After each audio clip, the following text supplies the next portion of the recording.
some of the ASH abstracts, and then also talk a little bit about COVID-19, kind of vaccinations and infections in our CLL patients, and some of the specific questions and issues that we're dealing with in that patient population. So first, I'm just going to go over a few abstract updates that were at ASH this year, I think that were interesting in the CLL realm. So the first was an update of the Sequoia study, which is a phase 3 randomized study of zanubrutinib versus bendamustine plus rituximab. And this is the outline of the study. I'm just going to minimize this here. And just shows that the design of the study was patients with untreated CLL or SLL that met the criteria that they needed treatment. And they were randomized here, you can see, based upon different cohorts. There were different cohorts with or without 17p deletion. So this particular update was related to the patients without 17p or high-risk deletions. And they were randomized to zanubrutinib, which is a newer BTK inhibitor.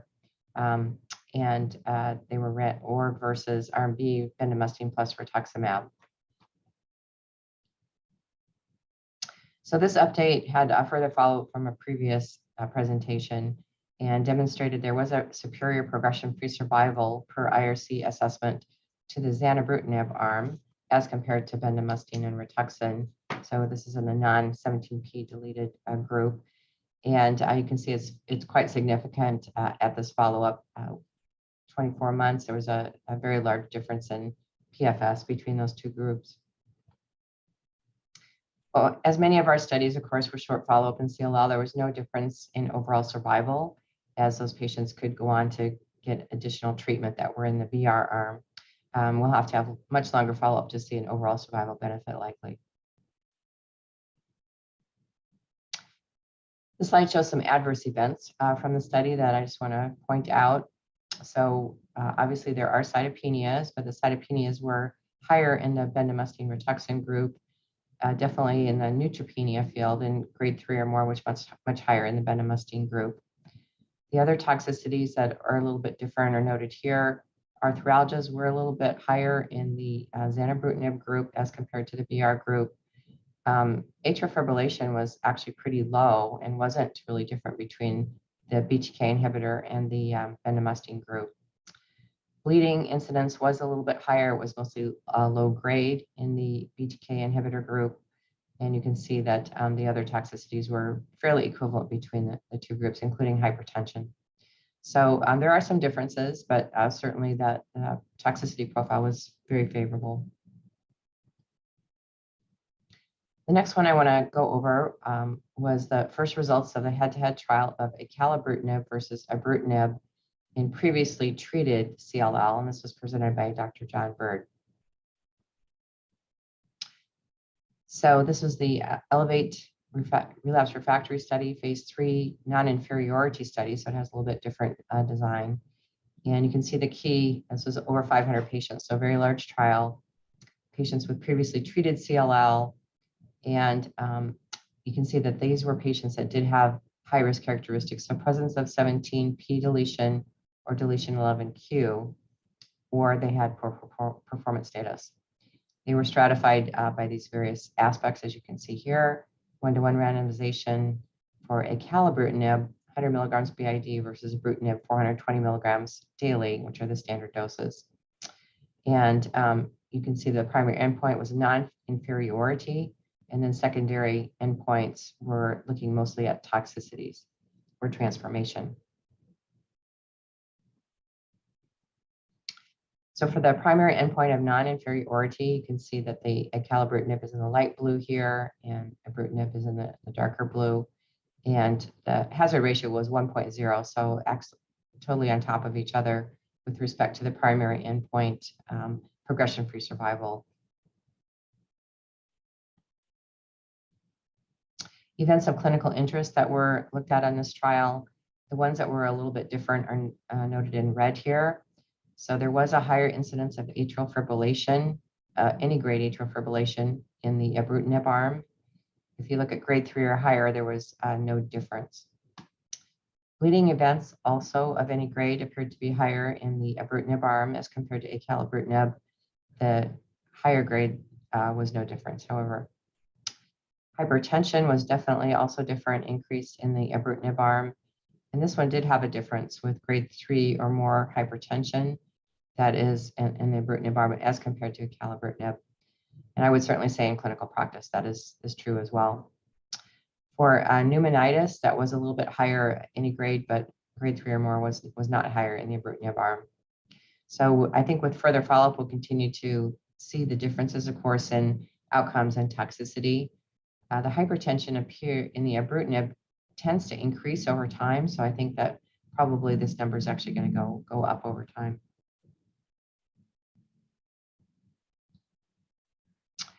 So for our, these are the 3 currently available BTK inhibitors in the US anyway. Ibrutinib, differences kind of between the 2, between the 3. Ibrutinib is once daily dosing, which is important to some patients.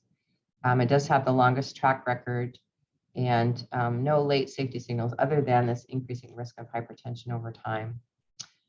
It does produce progression-free survival that's better than frontline chemoimmunotherapy, as I showed you.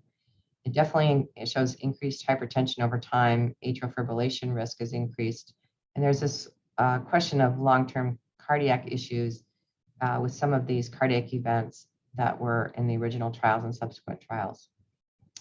Acalabrutinib is twice daily dosing. It shows non-inferiority efficacy compared to ibrutinib in the study I just showed you.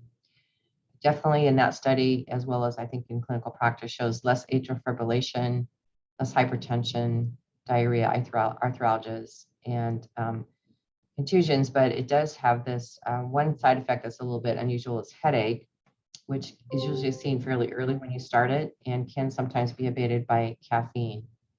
And that's usually not a major issue for stopping the drug. Zanubrutinib is also twice daily dosing, although there is a once daily dosing option.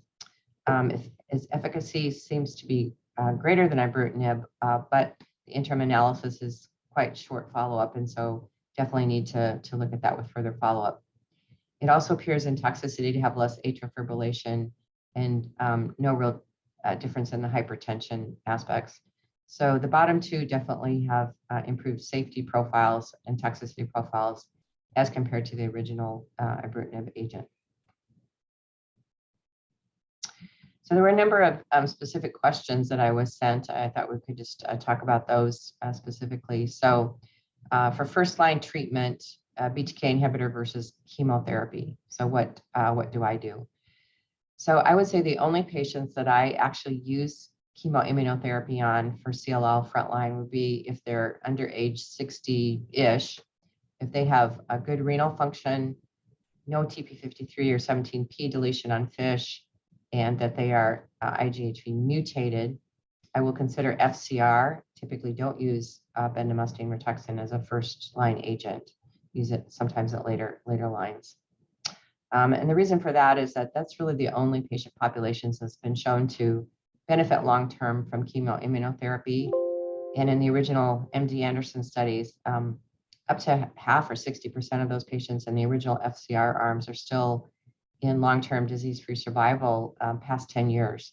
So this is something I do offer to that patient population, although the number of patients that fit in that is quite low. Otherwise, I typically offer the patient a couple options. One would be BTK inhibitor or venetoclax obinutuzumab, and talk about the different costs, different side effects, and of course look at the comorbidities for the patient. And certainly the venetoclax obinutuzumab is a little more involved as far as what has to be done. Patient has to come into the center more frequently, possibly be admitted. So it is more involved, but it has a potential to be a time-limited therapy. So some patients do choose that for that reason.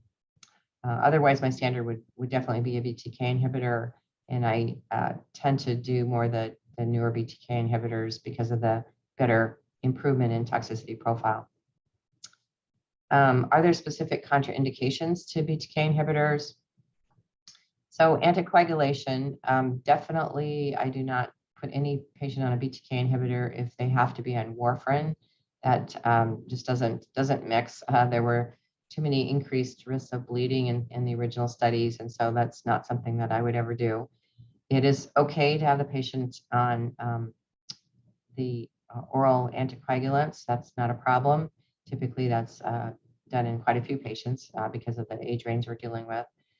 Aspirin and Plavix is also okay, although perhaps not something that you want to do all the time, but I have done that, and the patients have been safe.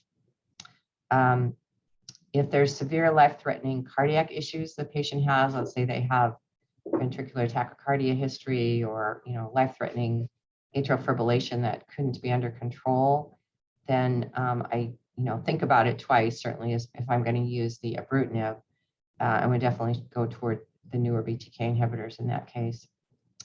Pre-existing atrial fibrillation, BTK inhibitors are okay to use in that situation as long as the atrial fibrillation is well controlled with medication. Of course, you do have to monitor the patient carefully and have the other precautions for atrial fibrillation. But I have certainly used it successfully in that patient population. And then what if the patient develops atrial fibrillation on a BTK inhibitor? Typically, I would stop the BTK inhibitor until the atrial fibrillation can get under control. And if there's problems with the atrial fibrillation not being able to get under control, that is another issue that you need to look at a case-by-case basis. And then I would restart the BTK inhibitor if the atrial fibrillation is well controlled with medications. Certainly if the patient was on ibrutinib, let's say, in fact, I just had a patient like this yesterday in clinic. If the patient's on ibrutinib and develops atrial fibrillation, I typically would stop that ibrutinib, and when I restart the BTK inhibitor, would restart them on acalabrutinib, for example, and that tends to not cause too many problems. What about some of the rare side effects for BTK inhibitors?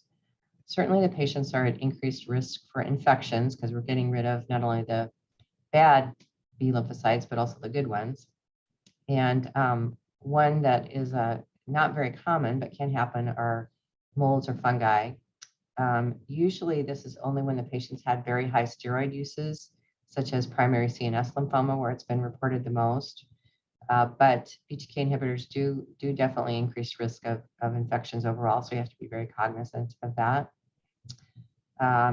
Rare bleeding in rare locations. I have had one patient that had a very large pericardial effusion that was bloody, was felt to be due to the BTK inhibitor she was on. So I stopped that and didn't restart that class of agents because that was such a life-threatening issue. But in general, bleeding is usually just easy bruising and bleeding, unless of course the patient has any procedures, which we'll talk about in a minute. So if the patient does have really rare, some of these rare, unusual side effects, probably you do need to stop the BTK inhibitor for some of these severe side effects, such as fungal infections or rare severe bleeding. How long to hold before procedures? Dental work, if it's just very superficial like cleaning, I typically don't stop the agent. If it's something more invasive, certainly having a tooth pulled or something, you do need to stop it probably for at least 3 and preferably maybe 5 days before and after. So minor surgeries are 3 to 5 days, stopping before and after.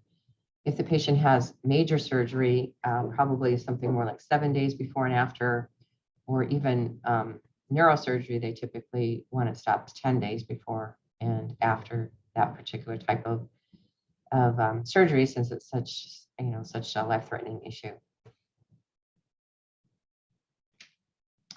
How long to wait to switch from a BTK inhibitor to another drug? So let's say the patient is progressing on a BTK inhibitor and you need to switch them to a different treatment, whatever that might be. There have been some cases of reporting when you stop a BTK inhibitor, there is very rapid progression of the CLL reported when stopping the agent. And so typically what we try to do is continue the BTK inhibitor, even if we know it's not necessarily working and we're going to change to a different treatment, but continue the BTK inhibitor until you're ready to switch to that new treatment, whatever that might be, to try to prevent this very, very rapid progression. And that usually abates that problem and can continue safely with the patient then. Long-term safety issues, certainly the longest follow-up, of course, is with ibrutinib. And now we see with the longer-term follow-up that the hypertension continues to rise over time, even years later, as well as possibly some of the other cardiac issues like ventricular arrhythmias. Shorter follow-up, even though there's shorter follow-up in the other BTK inhibitors, certainly there seems to be less cardiovascular risk with acalabrutinib and less atrial fibrillation, less hypertension, less ventricular cardiac issues, at least at this time of follow-up. And so it does appear in that realm to be a bit safer. Just to go on to a couple other abstracts that were presented at ASH, I think are of interest. Combined ibrutinib and venetoclax for first-line treatment with CLL, and this was focusing on the long-term minimal residual disease results. This was presented by Dr. Jane from MD Anderson. This was a schema of the trial. So ibrutinib was given alone on cycles 1, 2, and 3. And then on cycle 4, they started the venetoclax ramp up as per standard ramp up. The duration of therapy was 24 cycles for the combination or until disease progression. And they tested minimal residual disease at a number of different time points. So this slide shows the bone marrow minimal residual disease response at serial time points. This was 120 patients, and at various time points, which I think is interesting, this continues to go up over time with bone marrow undetected minimal residual disease noted in the green here. So at cycle 3, when you just had the ibrutinib and you were adding the venetoclax, they hadn't seen that yet, only about 14% of patients were MRD negative in the bone marrow. And then as we go through various time points, 6 cycles, 12 cycles, 24 cycles, and best overall response, up to about 70% of patients became MRD negative in the bone marrow, which of course is more difficult to achieve than in the blood.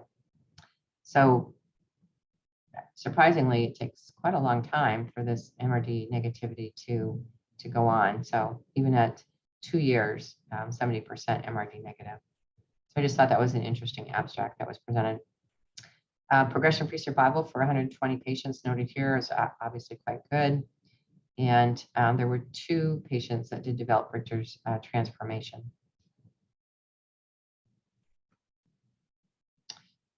And then just to talk a little bit about some of the newer BTK inhibitors, pirtobrutinib, or LOXO 305, is a very highly selective, non-covalent, reversible BTK inhibitor. This study was presented by Dr. Mato, and this was in previously treated CLL SLL patients. Pirtobrutinib is a highly potent and selective non-covalent or reversible BTK inhibitor, and it has different properties than the covalent BTK inhibitors. You can see based upon this as far as the binding assays that were done for the ibrutinib here compared to the pirtobrutinib and control. So this study had 260 patients and median age was 69, the range there is noted. You can see patients were, for the most part, good performance status patients. They had a median of 3 prior therapies, but up to 11. And prior therapies the patients had are listed here. There were a number of patients on this trial that did have BTK mutations, and you can see that typically about 40% of patients had this mutation and 16% had the secondary mutation. They also had a number of high-risk characteristics that are noted here, including a lot of 17p abnormalities and IGHV unmutated. This is the progression-free survival that was noted in that abstract. And you can see, again, median of 3 prior therapies. And this showed a median of 5 line prior therapies in a subset. And they had some responses and good outcome in patients that had failed other BTK inhibitors and BCL2 inhibitors for those heavily pretreated patients. Median follow-up for this trial was quite short, it was only 9 months. So I'm sure that the results will change over time.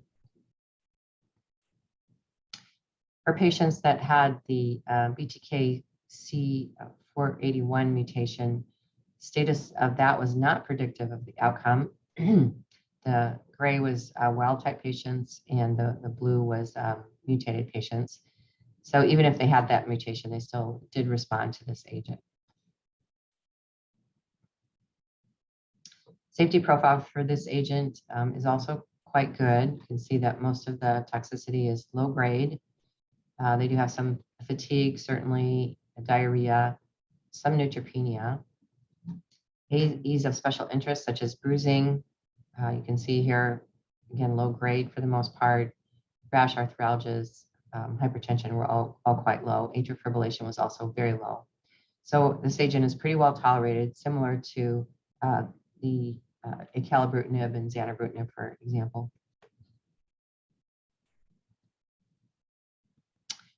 So covalent BTK inhibitors are effective agents, very well tolerated. Obviously, there's pros and cons to all of our agents.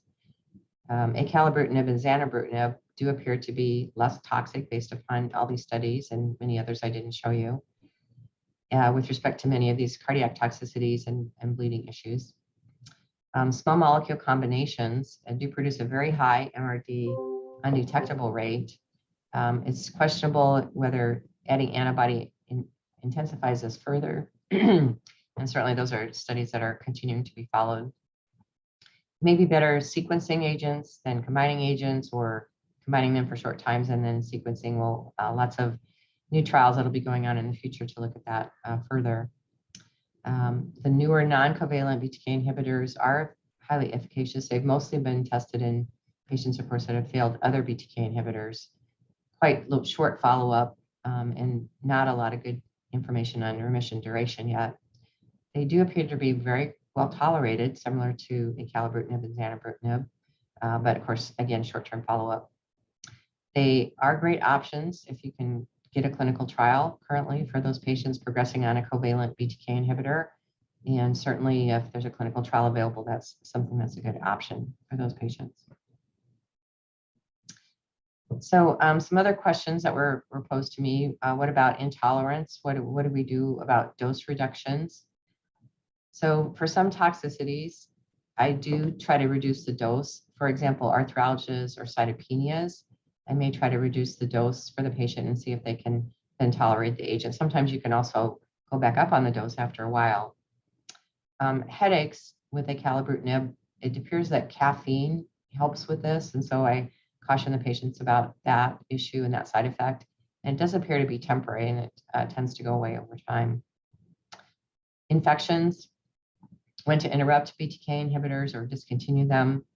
So if a patient has a pneumonia, for example, or a bad viral infection, I will hold the BTK inhibitor temporarily. If they do have a severe fungal infection, I do tend to stop it altogether and look at alternatives, and of course treat the fungal infection. For COVID-19 infections, especially COVID-19 pneumonia, I have been holding the BTK inhibitor for various periods of time, as long as the CLL is under fairly good control at that point. Patients can go off of it for a period of time and then go on back on it later when their COVID infection has been under control. Dose reductions over time. Typically, I continue the suggested dose as long as they tolerate it. There's not a lot of good studies to look at dose reductions over time, but I'm sure that maybe going on in the future, there may be other studies looking at potential dose reductions once the CLL is controlled. But currently that's not really in the indicated label. And what about COVID-19 infections? Unfortunately, we've all been facing that issue. I know it sounds like it's pretty bad in India as well as here. And unfortunately, we do see a higher morbidity and mortality associated with patients with CLL and that are on any treatment. But the data shows that patients getting the anti-CD20, kind of plus or minus BTK inhibitor or venetoclax, have the highest mortality rate.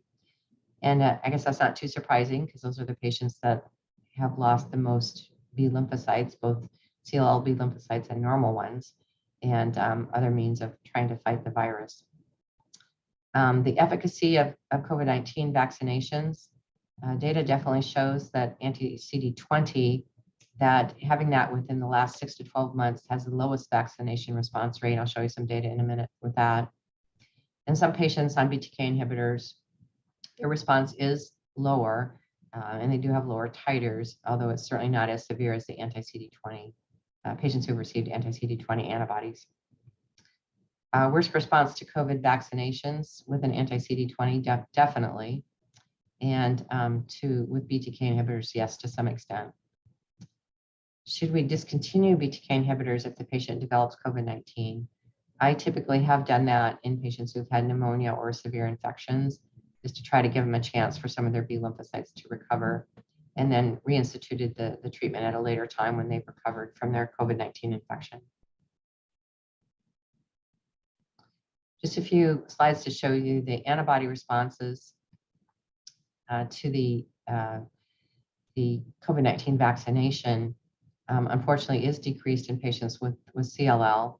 So this is a study that was from Leukemia and Lymphoma Society, where they looked at patients that were CLL patients that were treatment naive, on therapy or off therapy in remission, or off therapy in relapse. And then the time from the vaccination that they've had, time from antibody to vaccination. And what we can find here is that patients that were treatment naive actually did pretty well. They did mount antibodies, those are in the green. Patients that were on therapy, you can see, or off therapy in remission, and then off therapy in relapse. So if we look at that all together, the controls, patients developed antibodies at a very high rate, close to 100%. CLL patients altogether was about 50%. And again, patients that you can see here, the patients, as far as the amount of antibody they made, was actually quite low compared to controls. So only about half of the CLL patients respond to the vaccine. Certainly if they're on anti-CD20, it's much less. If they're on a BTK inhibitor, it is somewhat less, but not as bad as a CD20. And the amount of antibodies they make is quite low. Effect of prior therapy on the serological response, and you can see here, based upon those categories we talked about, treatment naive patients, about 50% mount antibodies, on therapy, quite low, maybe about 15%. Off therapy, but in remission, is actually higher, 75%, and off therapy in relapse is about 30%. Again, this is the value of the amount of antibodies. Off therapy in remission is the highest. And based upon the type of therapy the patient's receiving, you can see that the venetoclax plus anti-CD20 definitely have less antibody response as compared to a BTK inhibitor as a single agent. Unfortunately, this does last quite a while, 6 to 12 months, and the patients then, can go back to at least partially a positive antibody response. So we have been trying to re-immunize or give boosters to patients when they're off therapy, if that's at all possible. The factors associated with serological response are listed here, and you can see there are a number of them, certainly age, and then of course the lack of active therapy currently was the biggest one in a multivariate analysis. The outcomes of patients over time during the pandemic with CLL have improved somewhat, so that the later cohort of patients here noticed in green does have a better outcome as compared to early in the pandemic, when we were trying to figure out how to treat these patients and didn't have any active treatment. And so things have improved, but still, unfortunately, we are losing a number of patients, and I've lost a number myself, unfortunately, during the COVID epidemic.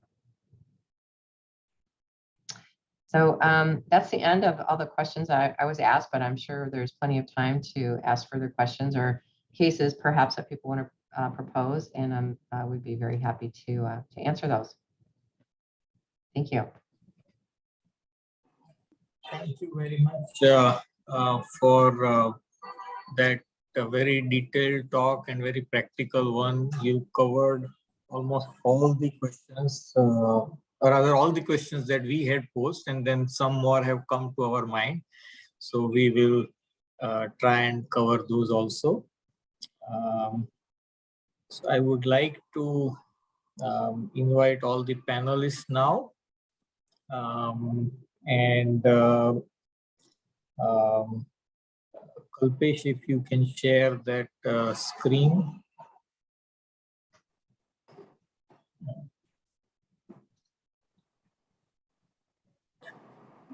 So, 1 minute. So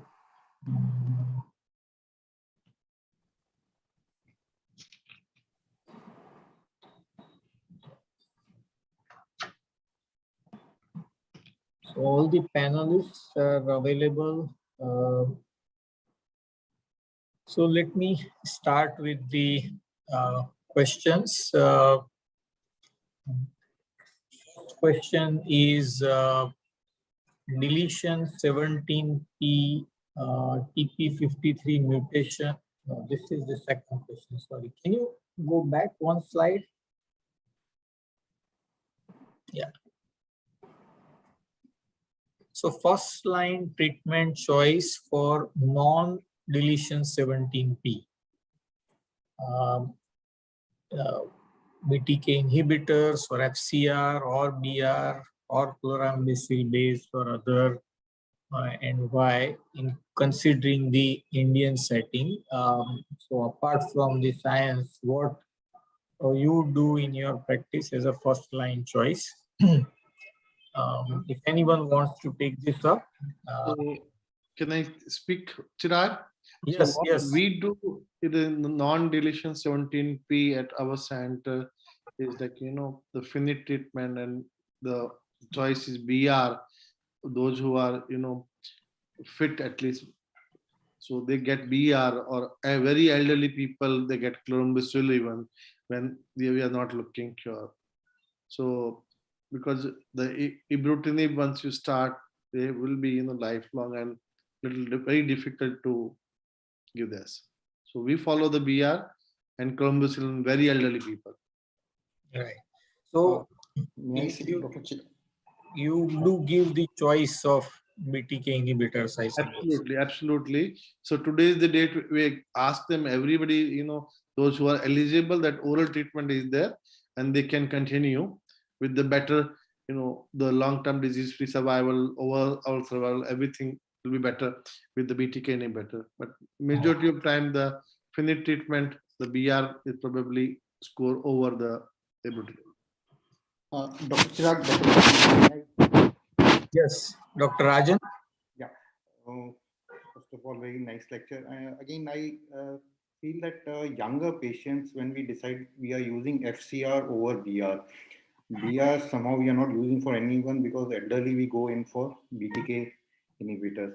Only one question which I had for Dr. Julie. There is a paper where by Dr. Nitin Jain, I think, where they have used ibrutinib FCG, ibrutinib FC and obinutuzumab, where the chemotherapy has been reduced to only 3 cycles, and they go on for ibrutinib for one year, and that's about it. And then they had MRD in bone marrow in excess of 80%. So your comments on using ibrutinib along with FCR or FCG like regime in young patients? Yeah, I mean, if you have a young patient that you think could tolerate the FCR and they have the right genetic profile, I think certainly on a clinical trial that would be great if you can do that. And that was, of course, a clinical trial those results were on. So I think that would certainly be an option in a clinical trial. I probably wouldn't do that outside the clinical trial setting just because there isn't long-term follow-up on those patients yet. So, so you are very comfortable with FCR, Dr. Rajan, right? Yeah, in the young patients, yes, I prefer FCR over BR. So what age group you say young? So we have been seeing less than 50 years. We have sizable people, younger people also coming to us. So here we are preferring FCR over BR. Plus, I think you are in the military where probably the overall Probably fitness is better. So better. I think Yes. the comfort level is higher. Yes. Anybody else using FCR frequently in the practice? Samir, Sharath, anybody? Yeah, Chirag, Samir here. So, FCR is definitely proven to be better than BR, and would use FCR for anybody who is fit and up to the age of 65. But having said that, BR is it's you for a female especially, you don't lose hair. It's actually much easier to give and less toxic, and therefore it is. And most of us in India, I've discussed with many other centers, and most of them actually preferring BR, because probably the difference isn't too much, and BR is much more comfortable for the patient to tolerate. So, a slightly older age, I would definitely prefer BR over FCR. And BTK inhibitors, of course, every patient gets the choice. Whether they're young and fit, we still give them a choice of BTK inhibitor. Do you put IGVH mutation in your decision making? Yeah, I do on a case, but the problem is somehow, at least the labs where we've been outsourcing it, for some reason, we've been seeing too many. I am yet to see a mutated IGVH. All of them somehow tend to be unmutated, and therefore I'm a little confused about the reliability, at least in that particular lab where we've been sending. So I have been sending. On a case-to-case basis, but not for every patient.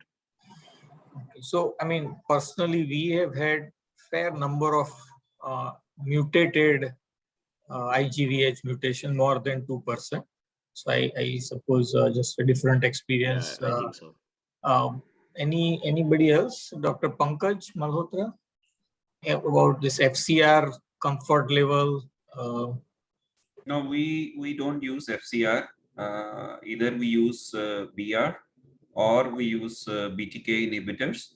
And in elderly patient, if they have comorbidities, so even chlorambucil also.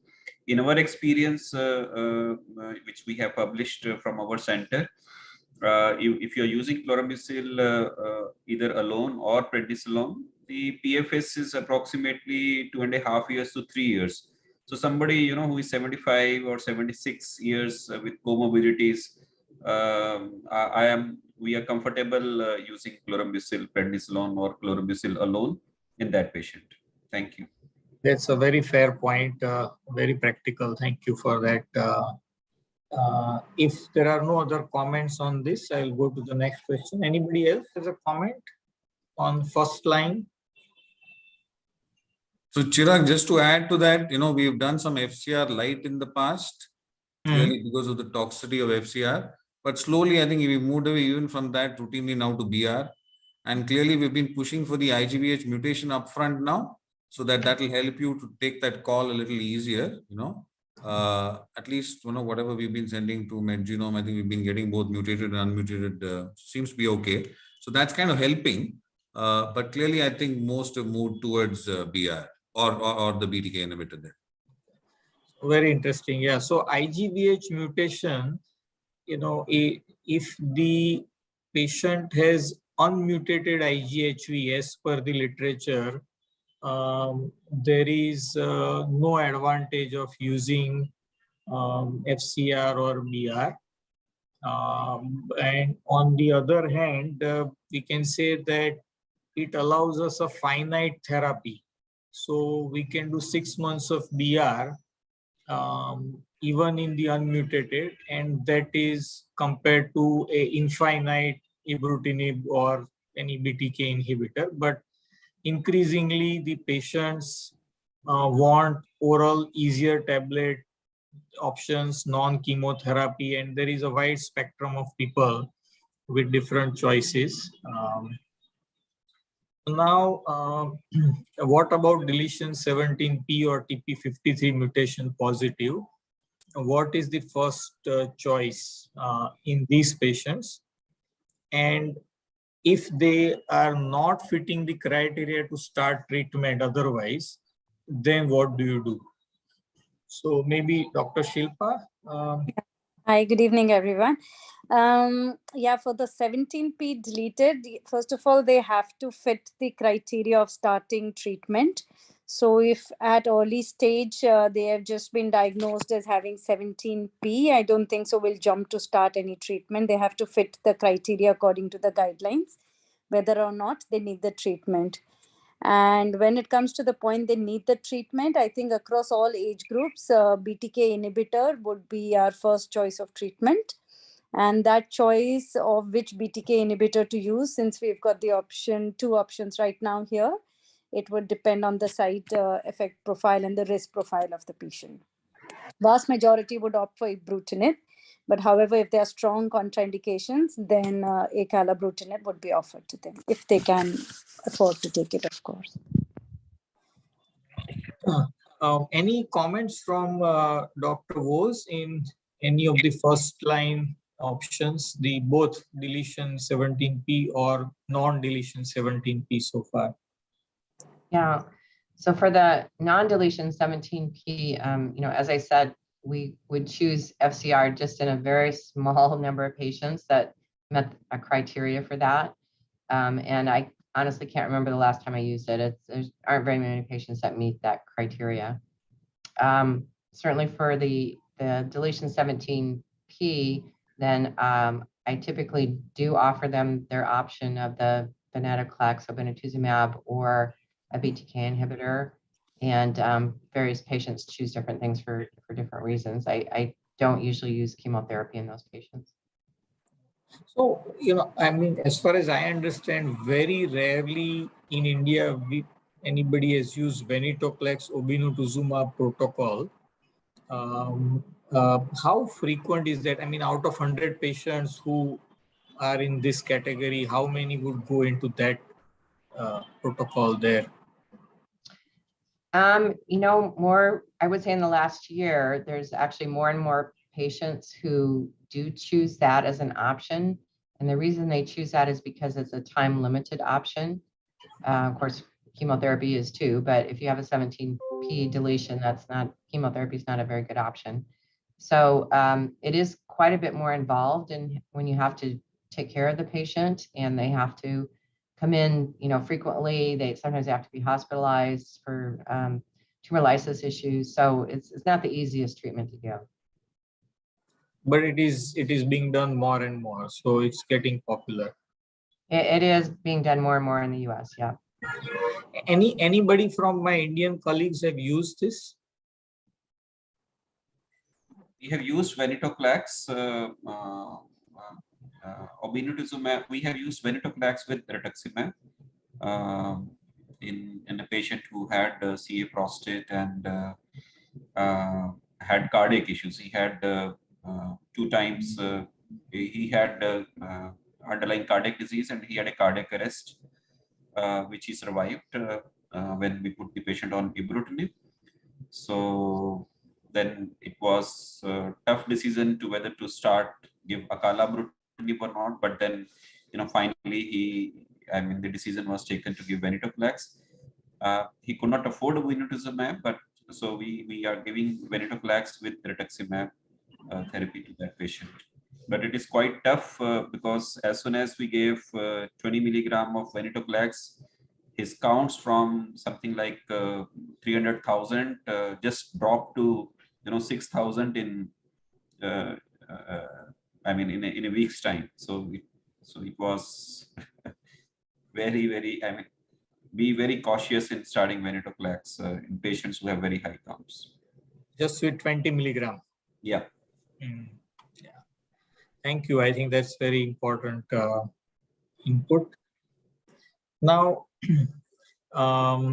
what if the patient is on antiplatelet agent, whether single or dual, say after a stent placement? Do you use BTK inhibitors? And if yes, any preference? And if you have any personal experience, maybe anyone can take, if but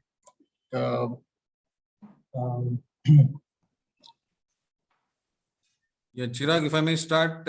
So one Yes. specific patient, with a cardiac issue, wanting to, I mean, before ACAL came in, this was, so kind of didn't have a choice and went with ibrutinib, but they cut down one antiplatelet because the logic was this drug itself is like one antiplatelet action. So, from dual, it became single and kind of kept a watch for a higher risk of bleeding. And that's the way we started. But now that ACAL is available, I think kind of tending to it, but I'm here to start somebody on that. Okay, thank you. Anybody else? Chirag, Samir here. We've had lots of patients who've been on single as well as dual antiplatelets, and I haven't personally cut down ibrutinib. I've used ibrutinib, never used Acala so far. I haven't had any bad experience so far. So unless if the patient is not on anticoagulation, I wouldn't be too worried about bleeding on antiplatelets. Dr. Chirag, the main problem is most of them who are on antiplatelet are hypertensive also. And our experience with ibrutinib is, as Dr. Vos had pointed out, the hypertension control becomes really difficult. So sometimes they are requiring 3 or 4. So we had a couple of patients, and when we shifted them over to ACAL ibrutinib, hypertension control was much easier. So yes, we've been giving ibrutinib earlier, but Your voice, can you speak up a bit? That most of the patients are on antihypertensives also. We have Right. found, as was pointed out by Dr. Vos, like hypertension control is an issue with ibrutinib. They may require 2, 3 or more antihypertensives. So by shifting them to ACAL, blood pressure control does become easier in real practice also. So, Great. That's a very useful comment. Any comments from Dr. Vos? Yeah, so I agree with everything that's been said. So with ibrutinib, you do have to worry a little bit, although I certainly have done it. Acalabrutinib, I worry a little bit less with this, with the two antiplatelet agents. I think one antiplatelet agent is fine. That's not a problem. Now, what if patient has cardiac disease? How concerned you are? Different types of cardiac disease, because in this age group, these may be patients with ischemic heart disease, with or without stents, heart failure, congestive heart failure, atrial fibrillation, or any other issues. Are there any of these patients that you would not start BTK inhibitor, or you are comfortable with all, or how do you take these decisions? Maybe Dr. Rahul Nethani or Dr. Rahul Bhargav, and if you are available. Dr. Nethani or Dr. Rahul Bhargav? Sir, they are not available. Okay, they are not available. So, Dr. Arshad Raja? Hello, can you hear me? Yes, we can hear you. Yeah, in my personal experience, we have used ibrutinib on patients who already had a previous history of AF, but there was nothing to suggest any aggravation of the same symptoms again. So far, the patient has been tolerating well, so we are just continuing on ibrutinib on the full dose. No, not even any dose de-escalation was required. And but patients like with stent, we have not seen so much of patients with stent or without stent. So with previous history of atrial fibrillation, yes, we have used. Okay, so that's, I think, very useful to know that it can be used with atrial fibrillation in practice, real. And that patient was on anticoagulation then? No, he was on a single antiplatelet alone. So okay. we just continued with that. Right. Anybody else? Chirag, I have an issue that, if patients are on an anticoagulant with AF, I mean, even if it's controlled, I wanted Dr. Julie's thoughts on that, vis-a-vis, oral anticoagulant, the vitamin K inhibitor versus the DOACs. So how does she kind of take that? So if the patient's on warfarin, I do not use a BTK inhibitor because the risk of bleeding is just too high. If they're on DOACs or the antiplatelet agents, I think it's okay to do it then. But warfarin is clearly, I think, a problem. These trials did not include patients who are even on DOAC, right? The original trials didn't have patients on DOACs, but some of the more recent ones did allow it.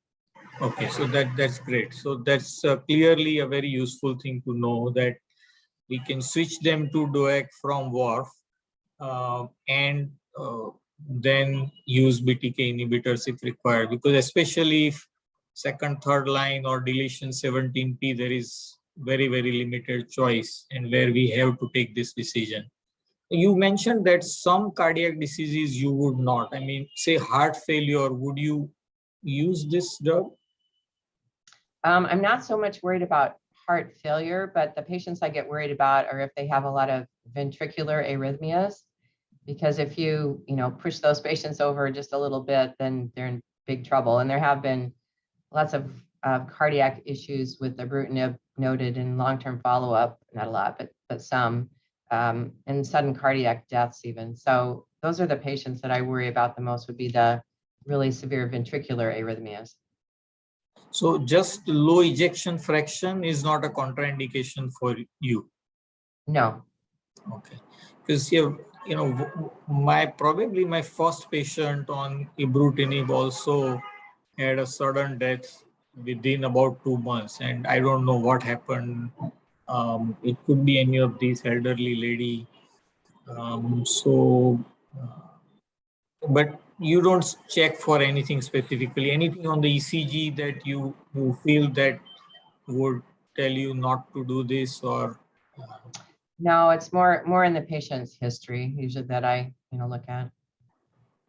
Thank you.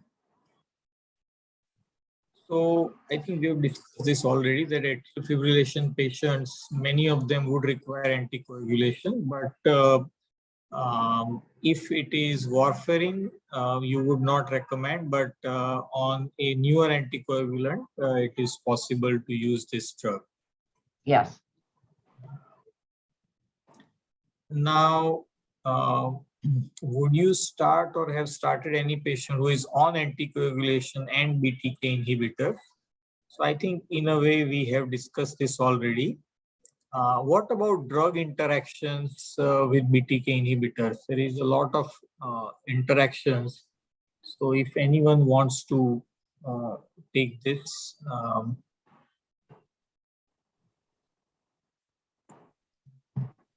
like Azoles are one of the most notorious in causing interactions with BTK. Right.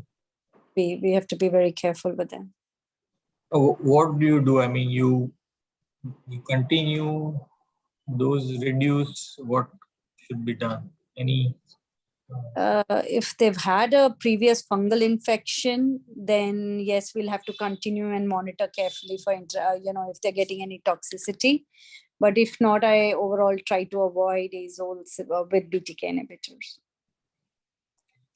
So, but if there was no option, Dr. Bose, any guidelines on what to do?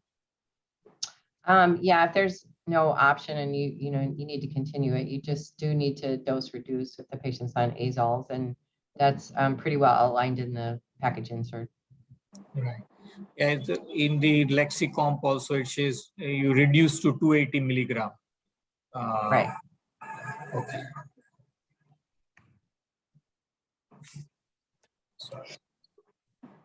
So now about the intolerance, when we saw the earlier data of the clinical trial also, there was about 20-30% or more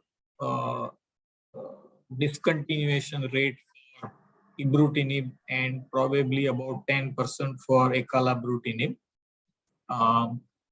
And also this was apparently even a bit higher in the real world data publications. And so how do we manage that? Now, is that maybe with the continued use, there is better understanding. Is the discontinuation rate still so high?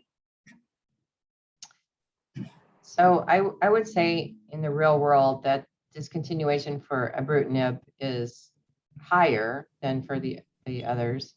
But I usually do try to, like, for example, in arthralgias, I try to decrease the dose for the patient to see if that will help first before I discontinue it. And, you know, some of the other things, hypertension is, if you can't control the hypertension, you have to discontinue it. You know, there's things you can try first to see if you can get around it, but unfortunately, a lot of times you can't get around it and you do have to discontinue the drug. And what about the like dose reduction? How much can you go down and for how long, and how do you manage that? Yeah, so if the patient's CLL is under pretty good control, you can definitely try a dose reduction, or a dose or a drug holiday if you have to. And if the CLL can, you know, it'll probably slowly progress, but that could be over months. So, you know, you can do those things, but I usually cut the dose in half if I'm going to do a dose reduction, as you said. And how much of a drug holiday can we give safely? Yeah, kind of depends how long the patient's been on the drug, because if they've been on it a long time, they probably, you know, maybe have very limited minimal residual disease, and you can probably keep them off for months. I've had some patients who've had COVID, for example, and they've been off for months and still the disease appears to be controlled. So I think it's different in individual patients. That's very reassuring that long we can give drug holiday, because especially for some patients where there is no other option, we don't want to just kind of stop the drug saying that this is impossible and try searching for other options, which are very difficult anyway, like venetoclax for us, difficult to get as well as expensive. Any Indian faculty experience of? Yeah, Chirag, just to add, you know, I mean, I've got a few where, you know, difficult to go beyond the 280, sometimes alternate 140, 280, because if you try and push the dose, you get cytopenia, but then from a CLL perspective, under very good control. So kind of pretty happy with that low dose business, which is just going on and on, not really bumping up. So from a practical perspective, we've had this. So I wanted Dr. Julie's thoughts on that. It's a long-term low dose kind of plan not by choice, really. Yeah, no, I definitely have had some patients where they can have very long-term control in a lower dose. There's not a lot of good studies to really say that, but in practice, I would say that is possible. Now, usually that means the patients have their disease under pretty good control before you reduce the dose. But, you know, all kinds of combinations out there. So, Dr. Chirag, we have published experience from our center on reduced dose ibrutinib. This is, you know, when the generic version was not available. So we have shown that a reduced dose ibrutinib because of the financial toxicity in India, and these patients have done well. So, you know, it is already published. Okay, can you share a little bit of it? How long and how much dose reduction? So I think the dose reduction was, it was a small study of, I think, 8 patients or so. One patient was only on 140, the other were on 240, and up to 6 months of follow-up, they have done well.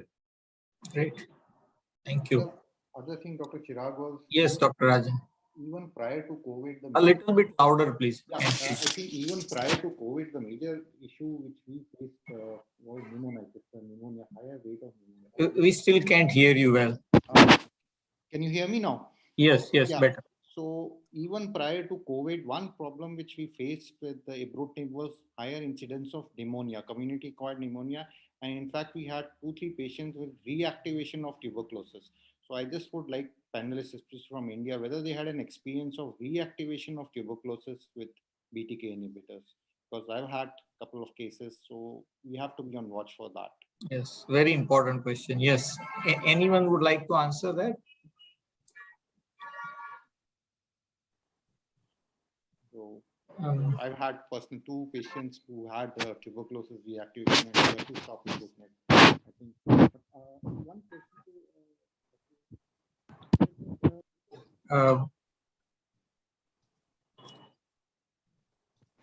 Yeah, we can't hear you, Dr. Rajan. I'll stop the video.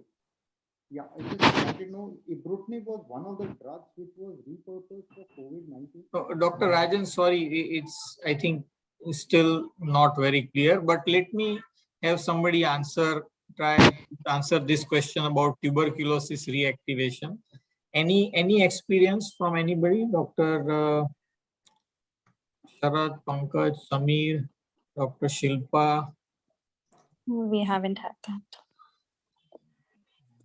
I also don't have personally anyone who has had reactivation of tuberculosis. Dr. Bose? I have had, yeah, I've never seen a case of tuberculosis. I'm sorry to say. So I don't know. Okay. So, One having aspergillus, but I think that patient was also very refractory patient and was on high dose and pulsed steroids. So I think that was more a result of the steroid rather than infective complication of ibrutinib. Chirag, one comment. So we Yes. had a very bad CNS aspergillosis within the first month of starting ibrutinib. But apart, we've seen that most of the infections that occur happen in the first 3 to maximum 6 months, and after that, once the immunity is sort of restored, most of the infections are quite uncommon. So you probably have to be very careful in the first 3 months of starting ibrutinib. Is that true, Dr. Bose, that for after first 6 months or 1 year or something, the new infection rate is much lower? I think it really depends on the patient and kind of what treatments they've had before as well. So most of the patients who've been noted to have fungal infections, for example, are patients who have had high dose steroids previously, like the CNS lymphoma patients, or steroids for other reasons. So, they may have been infected already and you just didn't know about it, and the ibrutinib made it worse, kind of thing. So hard to know.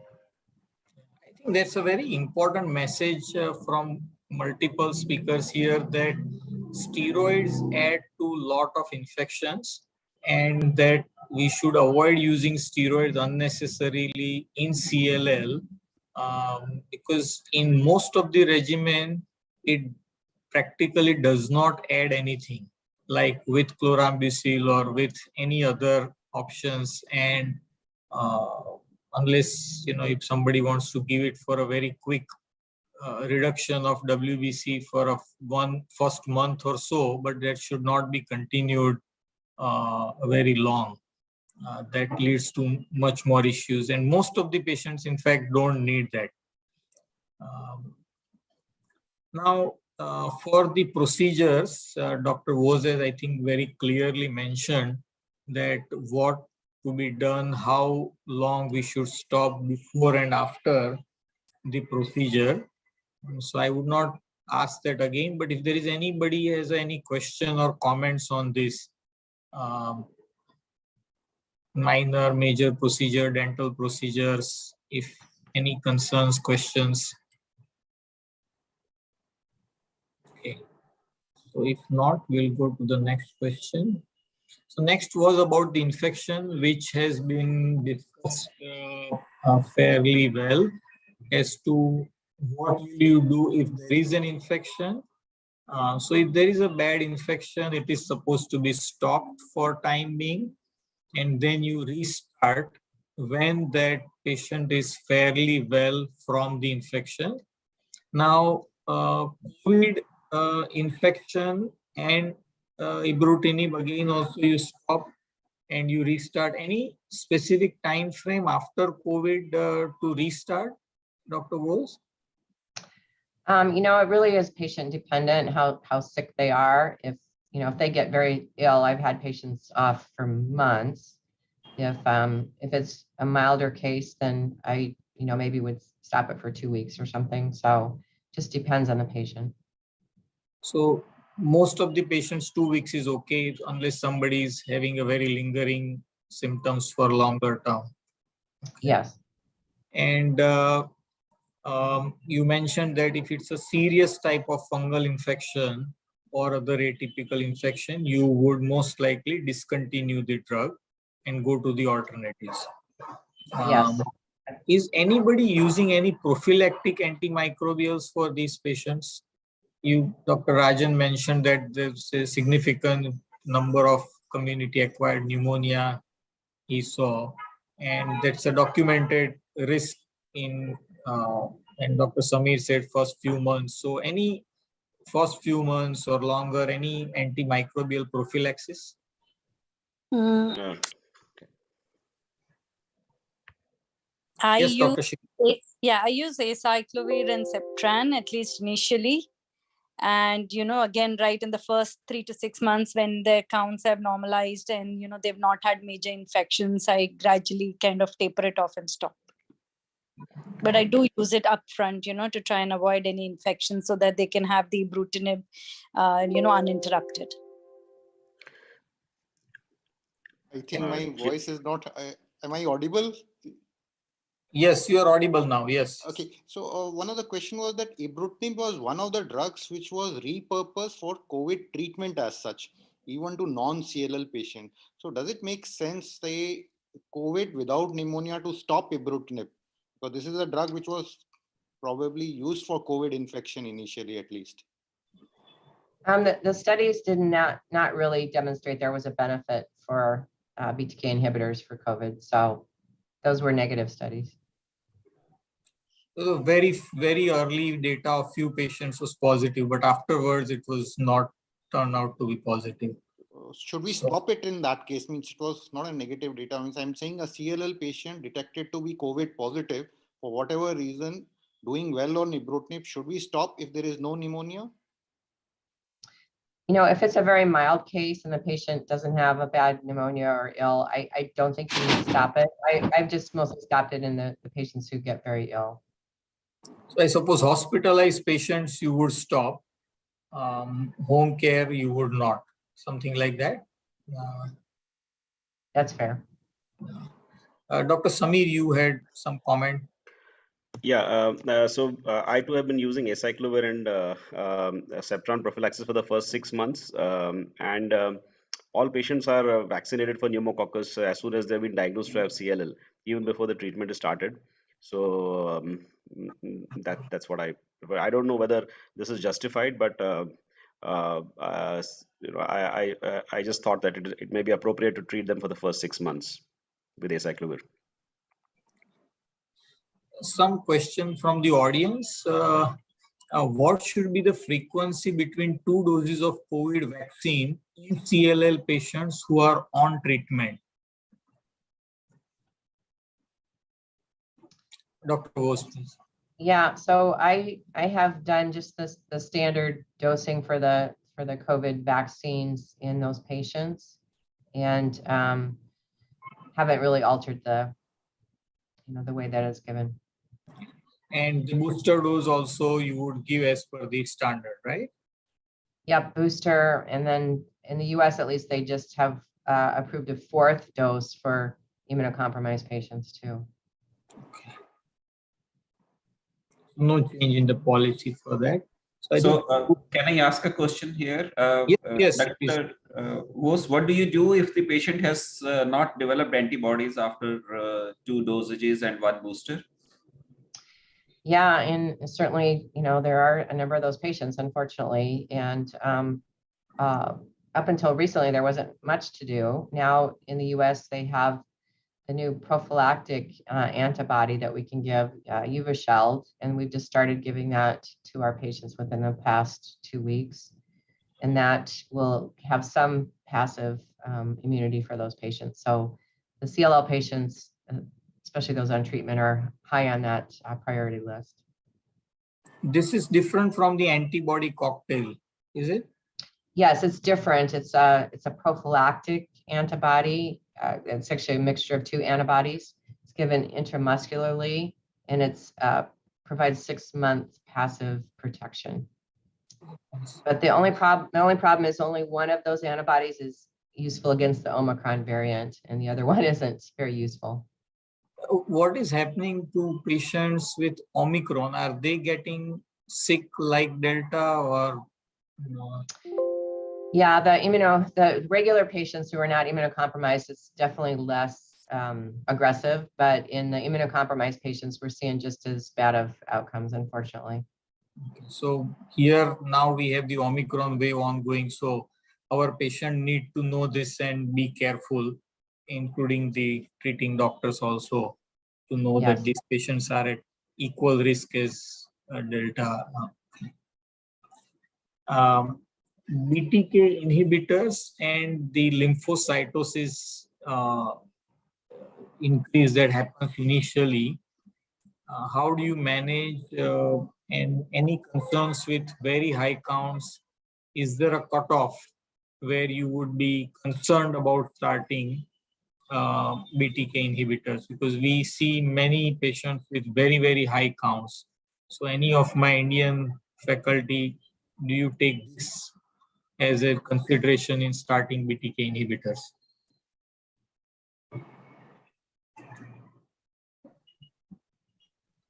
Dr. Pankaj,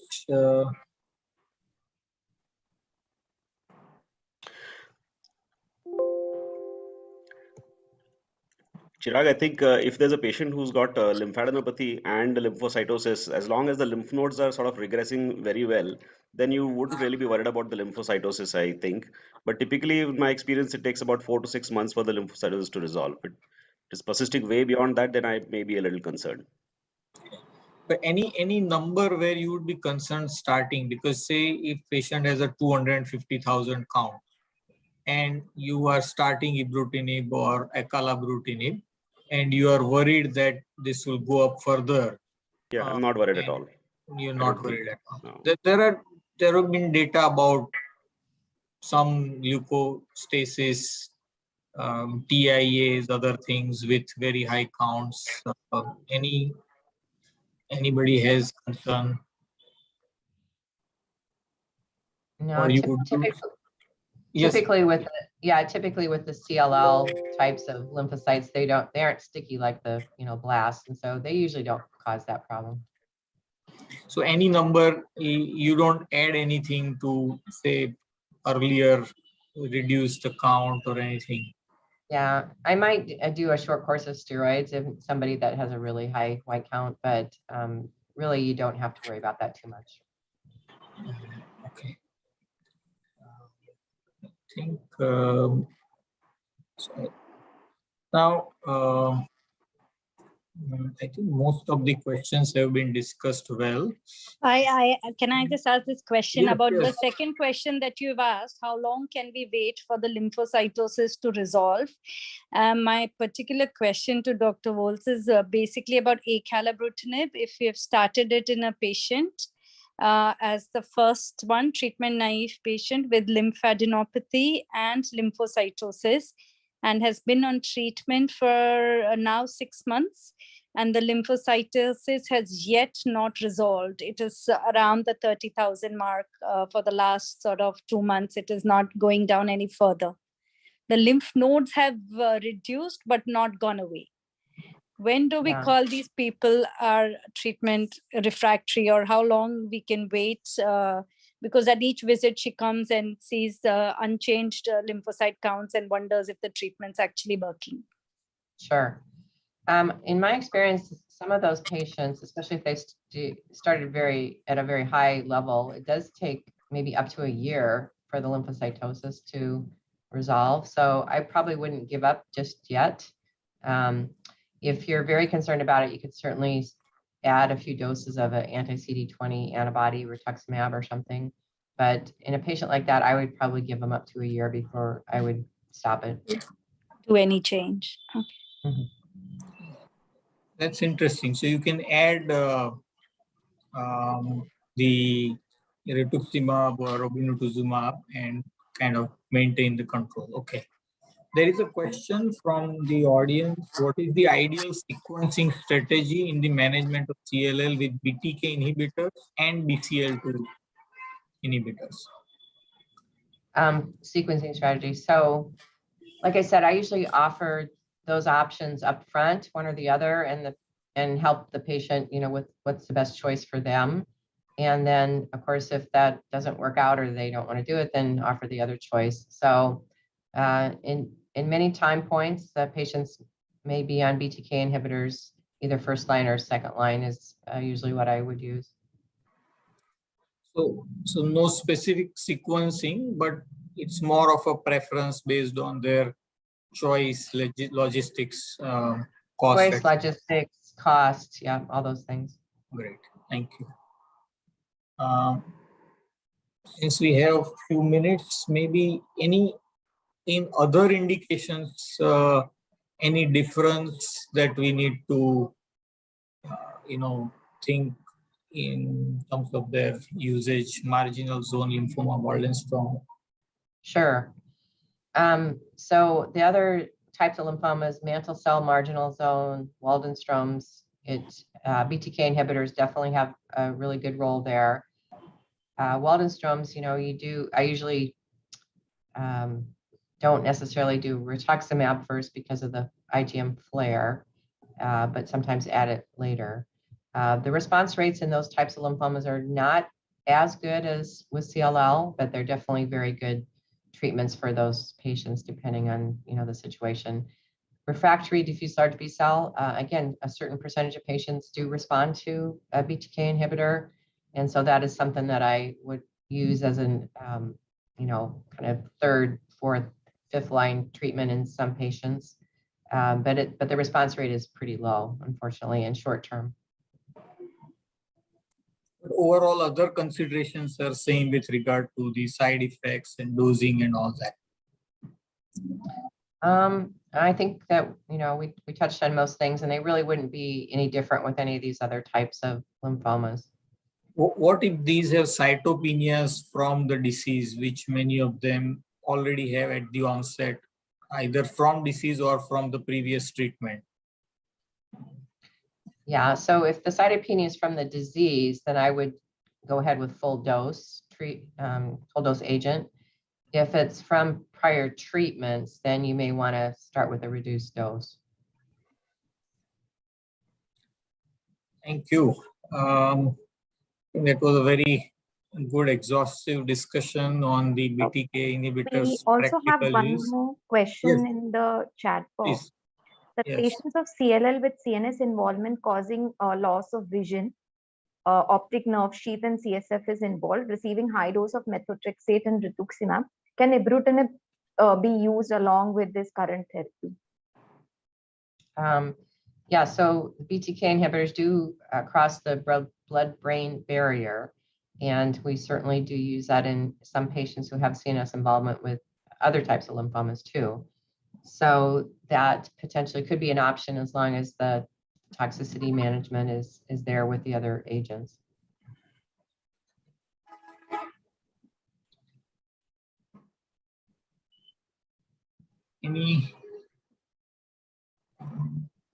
One more question. Utility of upfront IGHV mutation testing in treatment naive patients, and does treatment options change? Mm-hmm. Yeah, so I test for the FISH and also for the IGHV mutation in every CLL patient. Of course, you only have to do the IGHV mutation once, and that's done. But the FISH, I usually retest if I'm going to treat the patient again. And it does have a importance, certainly, in what I tell them their response rate to chemotherapy would be, or their response rates to BTK inhibitors. So that is something I rely upon, definitely. And if they're unmutated, I would not use any chemotherapy option. Thank you.